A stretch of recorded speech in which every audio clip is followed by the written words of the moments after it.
राघव पहले विराट की बारी पहले Raghav by the way all India rank 616 The one advice that you want to give the JS parents. हो गया। आज घी खत्म है हमारा सब। निकल तू निकल तू, वैसे भी इस रूम में रहता नहीं है, दूसरे रूम में जाके हेलो एवरीवन, स्टार्ट करते हैं। सबसे पहला क्वेश्चन आपके पास है, दैट इज़ कि जो जे प्रिपरेशन से अभी कॉलेज में आई थिंक अराउंड 1 वीक हो चुके हैं, तो what is the difference that you are feeling and क्या फीलिंग्स हैं अभी? सब लोग अपना अपना राघव बताइए। अच्छे सुनेंगे जेई प्रिपरेशन जो था तेरा, उसके बाद कॉलेज में आया, डिफरेंस क्या लगा? डिफरेंस तो बहुत था ऑफ कोर्स, क्योंकि जब 2 साल हम ऑलमोस्ट घर में बैठे थे या लाइब्रेरी में बैठे थे, यहाँ के खुले एकदम विंग वगैरह बने, कुबेर मिला, कुबेर मिला, ट्रॉमा आया एमटीएच का, जो बहुत भारी था। आज ही हमारे जिंदगी का पहला क्विज हुआ है यहाँ पर, वो भी एमटीएच का। हम्म, सोचा था कॉलेज जाएंगे, मस्त टाइम पास करेंगे, फिर पता लगा 15 दिन में ये चीजें चालू होना चालू हुई, एकदम से क्विज ही आ गया। वही बैंड बजा हो गया। आज घी खत्म है हमारा सब। सुबह सुबह क्विज दे के आए हैं। और सब अपना बताओ, पार्ट तुम्हारा क्या था? NIT versus IIT. Honestly IIT में एकेडमिक प्रेशर एनआईटीडब्ल्यू से कंपेयर तो बहुत ही ज्यादा है। मतलब वहां पर चल जाता था, मतलब चल ऐसा आधा घंटा दिन का भी पढ़ लेता था अगर, तो हो जाता था, ठीक ठाक मार्क्स आ जाते थे वहां के एग्जाम में। यहाँ पर मतलब कंटेंट ज्यादा डीप है क्लास का, तो उसे थोड़ा ध्यान भी देना पड़ता है एंड वापस आके फिर ढंग से पढ़ना पड़ता है। ऐसा टाइम पास में तो नहीं चलने जैसा है। ओके, एंड कॉलेज लाइफ बता दो भाई, बताओ कॉलेज भाई, लाइफ बताओ, क्या पूरा कर रहा है? टीमिंग करो जितना कर सकते हो। तो मतलब अच्छे स्टार्ट ही नहीं हो पाता। कर्फ्यू आज, हमारा कर्फ्यू आज हटा है। कर्फ्यू था? हाँ, अब तक कर्फ्यू था कि हॉस्टल में 11 बजे से पहले आना है। अबे भाई, तब बढ़िया था अपना, फर्स्ट ईयर में उतना रिस्ट्रिक्शंस नहीं थी। ठीक है, सो स्टार्ट करते हैं, हर एक बंदा individually. The one advice that you want to give the JEE's parents. अच्छा चलो, one advice that you will give to a JEE aspirant. सब लोग को वन बाय वन। ये work hard and never give up. जोर से बोल। Advice तो कुछ नहीं है, मैं इतना ही बोलूंगा कि हमें बस कल से बेटर होना होता है हर दिन।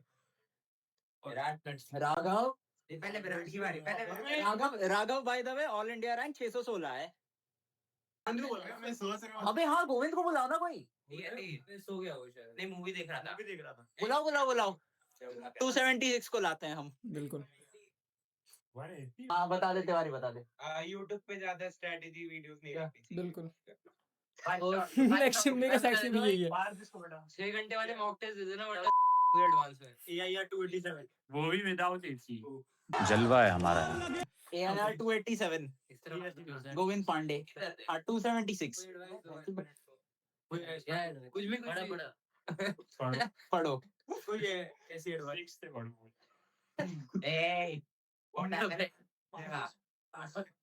ये सब बंद करो पड़ा। बिल्कुल। नेक्स्ट और बताओ आगे। और केमिस्ट्री को बिल्कुल मत भूलना, तब तो स्कोरिंग केमिस्ट्री होती है। ठीक है, नंबर केमिस्ट्री में ही आएंगे। इंस्टा डिलीट करो। नहीं अभी हाँ अग्रीड +1। नेक्स्ट है मॉक टेस्ट के ऊपर, इम्पोर्टेंस, स्ट्रैटेजी एंड नंबर कम आ रहे होंगे तब क्या करना है, सब लोग जिसको लगता है। तो लगता है मॉक टेस्ट से ज्यादा मॉक टेस्ट का एनालिसिस ज्यादा इंपॉर्टेंट। क्यों तुझे नहीं लगता? एक्चुअली हाँ, अपना एक फ्रेंड सर्कल बनाएगा जो एग्जाम के बाद 3-4 लोग साथ में डिस्कस करते हैं सारे क्वेश्चंस, और एक से नहीं हुआ तो दूसरा बताएगा, दूसरे से नहीं हुआ तीसरा बताएगा। Again don't agree with that. हां एडवाइसेस मॉक टेस्ट के ऊपर। बेसिकली हाँ वही, जो एडवांस्ड के पहले 6 घंटे की जो मॉक टेस्ट होती है वो देने का मतलब हैबिट में रहना चाहिए। नहीं तो पेपर के दिन अगर पहली बार में अगर 6 घंटे बैठ रहे हो तो मतलब नहीं बैठ पाओगे। बहुत हाई चांस है कि नहीं हो पाएगा। मेंस में काम चल जाएगा, एडवांस में तो एडवांस में मुश्किल है। एक है ना एग्जाम में टेस्ट के फील हो रहा, मेंस के 3 आवर दे रहा था, एडवांस के भी 6 आवर दिए नहीं इसने। बहुत गंदा बता, मेंस और एडवांस में रैंक का डिफरेंस बता दे। 3 होना 4 गुना रैंक हो गई। चलो स्टार्टिंग से बात करते हैं। What was your motivation for the IIT examination? क्या मोटिवेशन था? हाँ नहीं मोटी नेवर गिव अप। मेरी मेंस में रैंक 20,000 थी फिर भी आईआईटी कानपुर में हूँ। झुक के रहना पड़ेगा मेरे आगे। और मेंस के बाद मेरे को ऐसा लगा था कि छोड़ दूं, कुछ नहीं होने वाला एडवांस में भी कि 20,000 मेंस में आ रही है तो कितना ही को कर लूंगा, पर आ गई मेरी अंडर 4,000 आ गई और आईआईटी का। Mechanical engineering by the way. Okay so मेरा क्वेश्चन कुछ अलग था। मैंने कहा what was your motivation for the IIT JEE? बचपन से ही था कि हाँ जाना है। पैडी बहुत सारी मिलती है आईटी कानपुर में। कितनी मिली? देखो कितनी मिली। हम सब तो छिछोरे देख के गए थे। सब छिछोरे देख के क्या बताने बताओ जो भी मोटिवेशन था आईआईटी जेईई के लिए। पता वही मोटिवेशन था। एक तो आईआईटीएन की जो आईआईटीएन बनने के बाद जो इज्जत मिलती है that is next level. Yeah, boy. आई तुम्हारा नाम क्या गया आईआईटीएन लग गया तो तुम गॉड बन भाई जाओगे। बैग तो निकाल।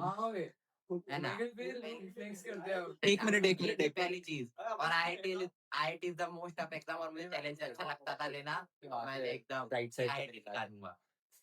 और मैथ्स अच्छी लगती थी तो आईआईटी की तरफ एक वो था पहले। हाँ। और मैं कोटा से हूँ तो वैसे वहाँ तो कोटा में आईआईटी और भी चलता है। चलो मैं देखूं। सेकंड लास्ट तो मेरा मोटिवेशन यही था। और आईआईटी का जो मतलब इज्जत है और जो टैग है वो बहुत फाइन है। जो हमारा मोटिवेशन था वो 1 सेकंड दिखा देते हैं। वो मिल गया एक्चुअली Okay. जिस चीज के लिए इतना किया था। A few moments later. मैं भी आया यार। कहाँ गया? 5 minutes later. अरे मैं रूम में खोल गेट खोल 5 hours later. ए टोपी दिखा दो यार। The next day. ये रहा थोड़ा पास। अरे मेरे रूम में क्या बैठ गया आईआईटी की कैप।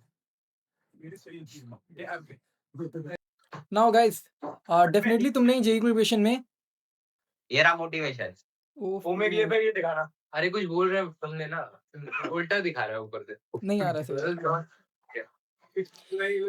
तुमने जेईई प्रिपरेशन में मोस्टली तो मिस्टेक्स नहीं की होगी बट तुम्हें लगता है कि तुमने कुछ मिस्टेक्स की हो प्रिपरेशन में। कुछ बताना चाहोगे?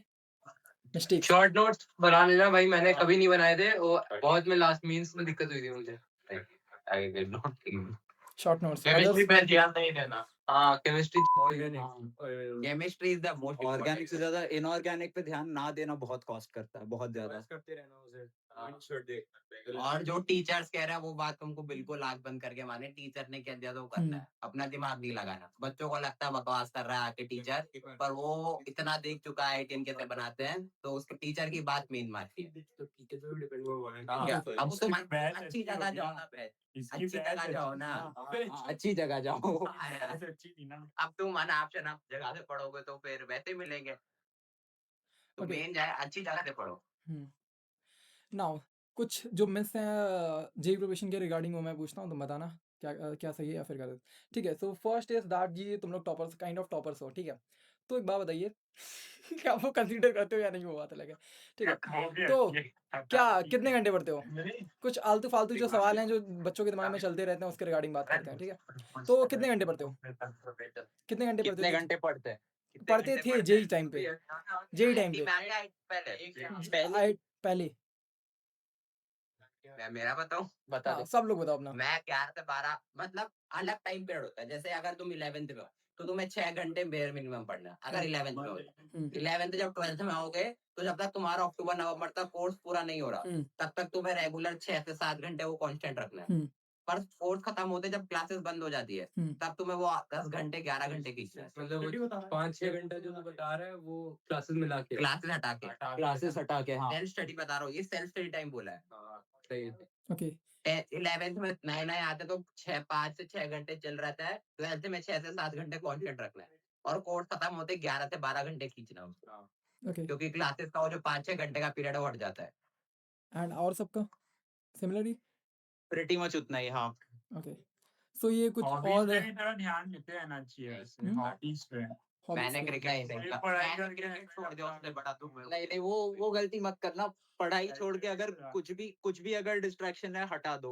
वो बड़ी वाली गलती है, बहुत मत करना। And now a kind of जो कि एक होता है मॉर्निंग में पढ़ना, रात में पढ़ना, ये वाली इन सब चीज़ों का क्या है? एंड नोट्स के ऊपर क्या है तुम्हारा व्यू? अपने हिसाब से पढ़ो। हाँ, वो खुद पे डिपेंड करता है। मॉर्निंग नाइट वाला चक्कर खुद में ही पढ़ हाँ, आधे टाइम तो यही रहता है कि एक हफ्ते में एक अच्छा हफ्ते भर वो क्या करेंगे, रात में पढ़ेंगे, फिर दिन में पढ़ेंगे, यही सब कॉन्सेप्ट करते रहते हैं। लास्ट में चेंज कर रहा। ओके। मतलब एज एग्जाम टाइम देखे तो मेरे साथ मॉर्निंग ज्यादा रहता है, क्योंकि मॉर्निंग में अगर एक्टिव रहोगे, क्योंकि एग्जाम टाइम मॉर्निंग टाइम में ही होता है। अगर आप रात में पढ़ो एग्जाम मॉर्निंग में करो तो आपका वो सिंक्रोनाइज नहीं बैठ पाता। तो ओके। प्रेफरेबल मॉर्निंग है, पर आपका मन रात में ज्यादा लग रहा तो रात में पढ़ो। ओके। वो पर्सन टू पर्सन है, पर अगर आपके पास दो ऑप्शन में से एक चुनना है तो मॉर्निंग मोर प्रेफरेबल रहेगा। ओके। कि मैं मॉर्निंग चुनूं कि रात चुनूं, उसमें से। Now the question is next, notes, J profession में नोट्स, शॉर्ट नोट्स, रिवीजन, तीनों को कुछ केमिस्ट्री निशान जिंदल के ऊपर बताओ, पॉइंट ऑफ व्यू क्या तुम्हारा? बनाना चाहिए, वो तो बोलता है नोट्स फाड़ दो, तुम्हारा क्या पॉइंट ऑफ व्यू है?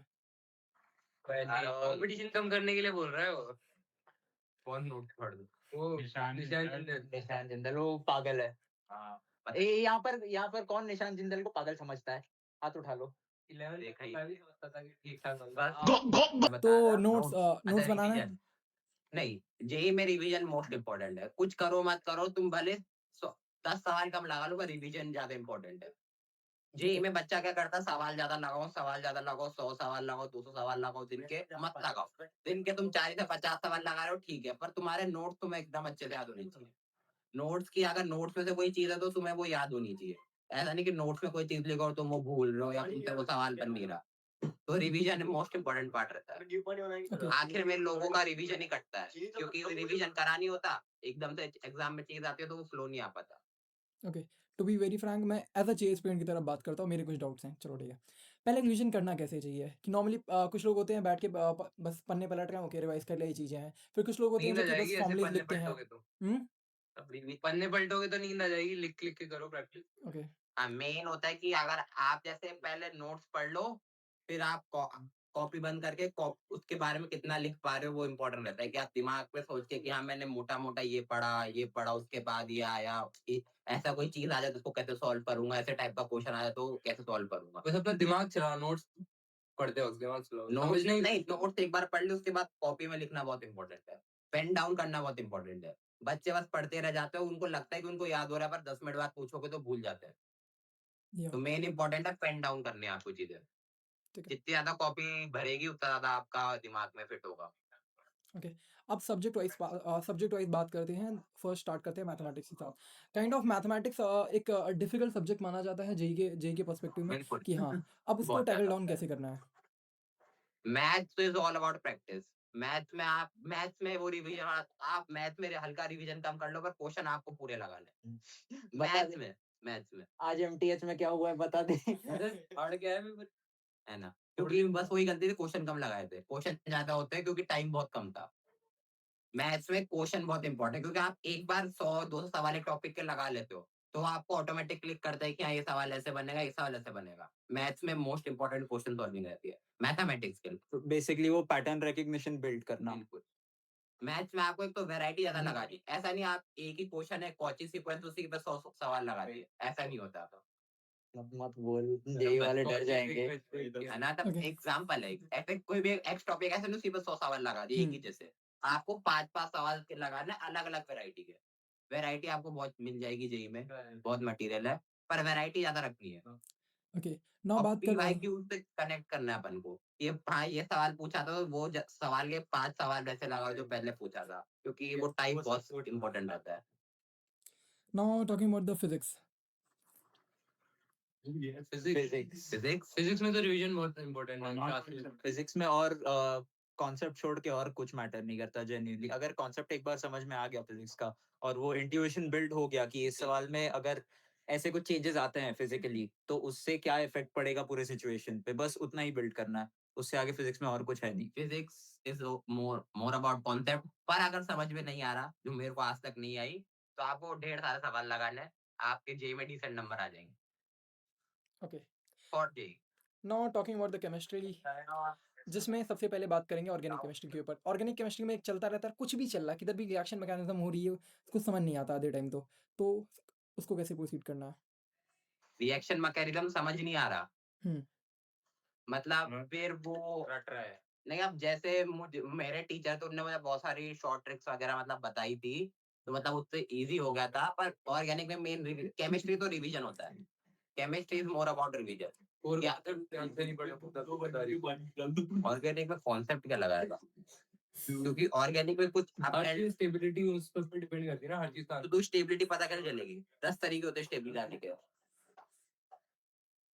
Chemistry is more about revision, revision chemistry में तो रिवीजन इज मोर सबसे टॉप प्रायोरिटी रिवीजन है। आपको नोट्स केमिस्ट्री के बिल्कुल याद होने चाहिए। अगर दो कॉपी पूरी याद होनी चाहिए कि ये होता है केमिस्ट्री में, ऐसा होता है। सुंदर नोट्स भी जरूरी है पढ़ने का। सुंदर वो अपना है। Notes chemistry is more about revision, सबसे ज्यादा रिवीजन। ओके, नाउ बात करते हैं इनऑर्गेनिक केमिस्ट्री में। सब बोलते हैं रटता है, रटना है उसे, उसमें कोई कंसेप्चुअल ज़्यादा चीज़ें नहीं है। What is your view? नहीं, ये रटना है, ये बात एग्रीड है, पर कॉन्सेप्चुअलिटी नहीं है, ये बात डिसएग्रीड। वो रिडॉक्स रिएक्शंस आदि तो आईओसी में ही है। मतलब इनऑर्गेनिक में अगर आपके पास कॉमन सेंस है तो आपको रटना कम पड़ेगा, कि आप लॉजिक बैठा पा रहे हो। ऐसा जैसे मेटलर्जी एक चैप्टर है, लोगों को लगता है पूरा रटना है, पूरा रटना है, पर आपके पास एक ब्रॉड पिक्चर है उसकी कि क्या कॉन्सेप्ट होती है, कि पहले हम ओर को तोड़ते हैं, क्रश करते हैं, उसके बाद उसको साफ करते हैं, उसके तो वो आपके पास हुआ, तो आपके पास एक फ्लो चार्ट रहता है कि ये करना है। अब फ्लो चार्ट के सब टॉपिक्स आपको याद करने हैं कि किस तरीके से करते हैं, कि मेटल की मैग्नेटिक सेपरेशन है, क्रॉस रोटेशन है, ये आपको याद करना है। तो वो आपके पास एक फ्लो चार्ट होना चाहिए, कि जैसे आयरन मैग्नेटिक होता है तो उसको मैग्नेटिक सेपरेशन से करेंगे, कॉपर को क्रॉस रोटेशन से करेंगे। ये आपको याद करने की जरूरत नहीं पड़ेगा अगर फ्लो चार्ट है तो ओके, कॉन्सेप्ट होता है, पर याद तो करना पड़ेगा इनऑर्गेनिक में। नाउ बात करते हैं कोई मुझे मान लो मुझे कोई चैप्टर कंप्लीट करना है, तो what should be the order of material I should follow? कि ना सबसे पहले नोट्स करना है, फिर क्वेश्चंस करने हैं, क्या कोई रेफरेंस बुक को फॉलो करना है, या फिर सिर्फ और सिर्फ एनसीईआरटी जो कोचिंग मटेरियल है उस पर रिस्ट्रिक्ट करना है? मैंने आपसे बोर्ड से में पड़ी थी। ऑर्गेनिक क्या करना है बता दो। क्या था? मतलब कि पहले मतलब पहले क्या करना है, नोट्स करना है, सवाल करना है, क्या करना है? पहले तो नोट्स ही करना। अगर नोट्स ही नहीं, आपको चीजें या सवाल करके क्या करोगे? नोट्स मेन तो पहली बात तो क्लास में अच्छे से सुनना है, सबसे मेन तो ये होता है। क्लास में सुनना है, कुछ समझ में आया टीचर से पूछना है, कि क्लास में सबसे अटेंटिव रहना जरूरी रहता है कि टीचर ने क्या बोला। और क्लास में कुछ मिस हो जाए तो नोट्स पूरे पेन डाउन करना है, और फिर नोट्स जाके घर पे अच्छे से पढ़ना है। और मेन होता है डाउट पूछना है, डाउट अपने पास रखने नहीं है। बच्चे डाउट होते हैं पर पूछ नहीं पाते फॉर मेनी रीजंस। तो सोचता है टीचर क्या सोचेगा हमारे बारे में। है ना, बच्चे क्या सोचेंगे, सिली डाउट, मेनी थिंग्स। हम्म, तो मेन होता है नोट्स, मतलब कॉन्सेप्ट आपको आना चाहिए, ठीक है। मेरी क्वेश्चन का मतलब है। पहले नोट्स हो गया, फिर सेकंड प्रेफरेंस पे नोट्स पर आप सवाल लगाओ, क्योंकि फिर आप अगर आपको कॉन्सेप्ट आता है पर आपको सवाल अप्लाई कैसे करना है उसको वो नहीं आता, तो कॉन्सेप्ट आने का कोई सेंस है नहीं। तो नोट्स के बाद आपको सवाल लगाना है इजी वाले। ऐसा नहीं आप फिजिक्स में आते ही रोडो लगाने लग गए, कोई सेंस नहीं है उसका। तो आपको आके मतलब बेसिक एकदम नॉर्मल सवाल, एक एक दो दो लाइन के, कि हाँ करेक्ट सवाल है। आपको पहले इजी वाले शुरू करना है, फिर धीरे धीरे आपको अपग्रेड जाना है। मतलब जितना भी लग रहा है हो पाएगा, उसको धीरे धीरे उस रेंज को एक्सटेंड करना है, कि अगर ये हो रहा है तो चलो इससे डिफिकल्ट पे जाते हैं, अगर ये हो रहा है तो इससे आगे पे जाते हैं। बिल्कुल। और कभी कोई सवाल मतलब किसी एक लेवल के बाद नहीं जा रहा तो पहले सवाल लगाओ, उस लेवल को अचीव करो, कि हाँ कि यहाँ तक के सवाल तो मैं बना लूंगा। जैसे मेरे मॉड्यूल में एक्सरसाइज डिवाइड होती है, 1 इजी होती है, 2 थोड़ी हार्ड होती है, 3 सबसे हार्ड होती है। तो पहले 1 के मुझसे बन रहे हैं, 2 के अटक जाते हैं थोड़े, तो मैं पहले उस पर फोकस करूँ कि 2 के सारे बने। ऐसा नहीं 2 के नहीं मतलब मैं डायरेक्ट 3 पे मूव आउट कर जाऊँ, ये एक्सरसाइज 3 करते हैं, चलो उसमें से हाथ बढ़ जाए। तो आपको इजी से शुरुआत करना है, फिर आपको धीरे धीरे अपग्रेड करना है। ओके। वरना फिर आपका एक और मेन चीज होती है क्वेश्चन में कॉन्फिडेंस, कि आपको सब्जेक्ट में कॉन्फिडेंस कितना है। अगर आपका आता है आपको पर कॉन्फिडेंस नहीं है कि मैं चीज सही कर रहा हूँ, तो दिक्कत आती है। क्योंकि जेई में टाइम कंस्ट्रेंट रहता है, कि सवाल पे 2 मिनट 3 मिनट ही दे सकते हैं। तो ऐसा नहीं आपने पहले एक चीज ट्राई आउट करी, फिर आपको लग रहा है कि नहीं गलत है, तो दूसरी चीज ट्राई आउट कर दो। आपको एक ही बार में सही हिट करना है और उसको करना है। तो मेन चीज कॉन्फिडेंस रहती है, कि आप कॉन्फिडेंस रहना चाहिए सब्जेक्ट पे, कि मैं कर रहा हूँ तो सही कर रहा हूँ। ठीक है, नाउ जो तुमने एक दूसरी बात बोली कि दूसरे मटेरियल्स पे इस तरीके से जंप नहीं करना है, तो काइंड ऑफ कि जो अभी तुम लोग की बहुत अच्छी अच्छी रैंक्स हैं, तो एक बात बताओ, तुमने क्या जो अदर मटेरियल्स होते हैं, रोडो क्रोडो, ये सारी चीज़ें मटेरियल्स फॉलो किए थे क्या? किए थे तुमने? नहीं, मैंने तो पहला था अपना मॉड्यूल पूरा करना है, क्योंकि मॉड्यूल में अगर आप किसी कोचिंग में जाओ तो सब रहता है, पहले उनके खुद के क्वेश्चन रहते हैं एक्सरसाइज 1, एक्सरसाइज 2, एक्सरसाइज 3 में, फिर एक पीवाईक्यू सेक्शन भी रहता है, इसमें जेई मेन, जे एडवांस के पीवाईक्यूज रहते हैं, और फिर उसके पीछे एक और सेक्शन रहता है जो सुपर हार्ड तो नहीं था, बहुत अच्छे लेवल के सवाल होते हैं जो क्लास में सजेस्ट नहीं किए जाते करने के लिए, पर आपको अगर मन है, आपको लगता है अच्छे से टॉपिक आता है तो आप वो कर लो, पता वो एडवांस से भी थोड़े हाई लेवल के रहते हैं, ओलंपियाड वगैरह टच करते हैं वो क्वेश्चन, तो ऐसी एक्सरसाइज बटी रहती है, तो मॉड्यूल इज मतलब इनफ है for a decent score. Okay और फिर और आपके पास टाइम बच रहा है, फिर आप एक्स्ट्रा मटेरियल्स पे जाओ, और एक्स्ट्रा मटेरियल आपको फिर वो टीचर से पूछना है कि कौन सी किताबें लगाओ, क्योंकि बहुत सारी बुक्स आती है। But that only works if coaching के मॉड्यूल्स अच्छे हैं। हाँ वही दैट की कोचिंग का मटेरियल अच्छा होना चाहिए। अगर कोचिंग का मटेरियल ढंग का नहीं लग रहा है तो फिर एक्स्ट्रा रिसोर्सेज छोड़ के और कुछ ऑप्शन भी नहीं रहता है। वही मतलब आपको एक अच्छा प्लेटफॉर्म ज्वाइन करना है for a good JEE preparation, आप ऐसे नहीं रैंडम प्लेटफॉर्म से कर रहे हो। ओके नाउ बात करते हैं रिगार्डिंग दी जे मीन्स और जे एडवांस, क्या इनकी प्रिपरेशन सेपरेट की जा सकती है, सेपरेट करनी चाहिए या फिर नहीं? अगर आप 12th में हैं तो बोर्ड्स को कैसे मैनेज करना? एडवाइजेबल तो नहीं है सेपरेट करो नहीं, अगर क्योंकि बाद में 3 महीने में वो जो गैप होता है ना एडवांस और मेंस के बीच में वो बहुत ज्यादा हो जाता है, उसको कवर करना मुश्किल हो जाता है, और बिल्कुल अलग लेवल की थिंकिंग चाहिए होती है एडवांस के क्वेश्चन सॉल्व करने के लिए और मेंस के क्वेश्चन सॉल्व करने के लिए। मेंस डायरेक्ट फॉर्मूला बेस्ड आता है, एडवांस में मल्टीपल फॉर्मूलाज यूज होता है, मिक्स कॉन्सेप्ट यूज होता है अलग अलग चैप्टर से। और मेन नवंबर तक आपको जे मेन जे एडवांस को डिफरेंशिएट करना है, आपका मेन फोकस एडवांस होना चाहिए नवंबर तक, फिर दिसंबर और जनवरी के शुरुआत के 10-15 दिन मिलते हैं, इसमें आप मेन से प्रीवियस ईयर के पेपर लगाना शुरू करो। नवंबर तक आप पूरा खुद का जो पढ़ रहे हो एडवांस के लिए फुल फ्लैश एडवांस पढ़ो, कॉन्सेप्ट समझो, हार्ड लेवल क्वेश्चन लगाओ फुल, कोई टेंशन नहीं है। पर दिसंबर और जनवरी का जो 2 वीक मिलते हैं, 2 से 3 वीक मिलते हैं, उनमें आपको पूरे जेई मेन के सारे 2 साल 3 साल के जितने भी 25-30 पेपर है पूरे लगाने, क्योंकि वो पेपर से आपको मेंस कैसा क्वेश्चन पूछते, क्योंकि कॉन्सेप्ट तो सेम ही रहेगा, कॉन्सेप्ट तो चेंज होता नहीं है, पर मेन होता है अप्लाई, जैसे जेईमेन में लेंथी सवाल आते हैं, टाइम उसके हिसाब से कम रहता है, सवाल 6-7 मिनट का होता है पर जेईमेन 3-4 मिनट देता है, तो उसके लिए आपको पेपर प्रैक्टिस से आएगा कि मेन ऐसा सवाल पूछा, हमें ये चीज पढ़नी है, और पेपर के बाद आपको दिखा कि यार ये चीज पूछता है ऐसे टाइप का, तो आप पढ़ लो जो बचा हुआ टाइम है, तो प्रिपरेशन अलग नहीं होगी, अगर अलग कर रहे हो तो फिर नहीं, गलत है। तो टोटल कितने मार्क्स दिए थे तुमने? मैंने जेईई मेन से पहले 2024 और 2025 के पेपर पूरे, मतलब 2025 पूरा 3 घंटे बैठ के पेपर लगाता था, मतलब टाइमर लगा के 2025 के जो पेपर थे, जो 19 सेट थे 2025 को 19 के 19 लगाए थे, मैंने भी अबाउट 15-20 लगाए होंगे मेन से जस्ट है ना, पहले। 2025 के 19 सेट थे, 19 के 19 मैंने टाइमर लगा के 3 घंटे का लगाए थे, और अल्टरनेट क्या था कि मॉर्निंग में आज मॉर्निंग में लगा, कल इवनिंग में लगा, ताकि कोऑर्डिनेशन बैठा रहे, क्योंकि अपने पास पता नहीं अपन को मॉर्निंग शिफ्ट मिलेगी कि इवनिंग शिफ्ट मिलेगी। और 2024, 23, 22 क्योंकि इनके सवाल ही अच्छे थे, इनके मैंने पीवाईक्यू की बुक्स मिलती है बहुत सारी, तो एक वो ले ली थी और पीवाईक्यू के फॉर्म में लगाया। 24 का तो मेंस लेकिन इजी आया था ना बहुत। 22 क्वेश्चन होता है इजी टफ, तो वो बच्चे पे डिपेंड करता है ना, 25 के कंपैरिजन में तो 24 का मेंस बहुत इजी आया था। कंपैरिजन वो करते रहो हमेशा, वो तो कोई वो है नहीं। Okay so on a daily basis अगर मैं जे स्टूडेंट हूँ, अगर मैं प्रिपरेशन कर रहा हूँ, अभी आई थिंक अगस्त सितंबर का टाइम चल रहा है, तो एक पर डे में कितनी क्वेश्चन सॉल्व करने चाहिए क्लासेस के अलावा? अब लिमिट नहीं है क्वेश्चन सॉल्व, मतलब सब्जेक्ट टू सब्जेक्ट वैरी करता है, मतलब कितना नॉर्मल मिनिमम कितने मतलब क्वेश्चन ये सॉल्व करने चाहिए, क्योंकि उनको लगता है कि क्या मिनिमम कुछ वो क्वेश्चन क्वालिटी पे डिपेंड करता है, अगर मैं दिन के 15 सवाल कर रहा हूँ पर वो बहुत क्वालिटी क्वेश्चन है कि वो मतलब मुझे कॉन्सेप्ट बता रहे हैं, अलग वैरायटी, पूरा सोचने का तरीका अलग दिखा रहे हैं, तो मैं 15 क्वेश्चन करके भी 50 क्वेश्चन करने वाले से बहुत आगे हूँ। पर अगर मैं 100 क्वेश्चन लगा रहा हूँ नॉर्मल रिपीटेटिव चीज के, कि तो कोई एक ही फायदा नहीं उसका कॉन्सेप्ट है वैसे उसको भी। 10 क्वेश्चन में लगा दिया डेटा चेंज करके, तो वो कोई सेंसेबल नहीं है, तो वो क्वेश्चन पे बहुत डिपेंड करता है हम क्वेश्चन कैसे लगा रहे हो। अब जैसे एरोडोफ की बात है, अगर मैं एरोडोफ के 15-20 सवाल भी एक दिन में लगा रहा हूँ, बहुत इनफ है वो, तो मैं 50 सवाल लगाने वाले से आगे हूँ, क्योंकि मेरी कॉन्सेप्ट एप्लीकेशन अच्छा है। HCV के 50 सवाल लगाने से आगे तो एरोडॉफ के 15 सवाल लगाने वाला है। तो वो क्वेश्चन का जो नंबर है वो क्वेश्चन पे डिपेंड करता है कैसे क्वेश्चन लगा रहे हो, कोई ऐसा पर्टिकुलर नहीं है।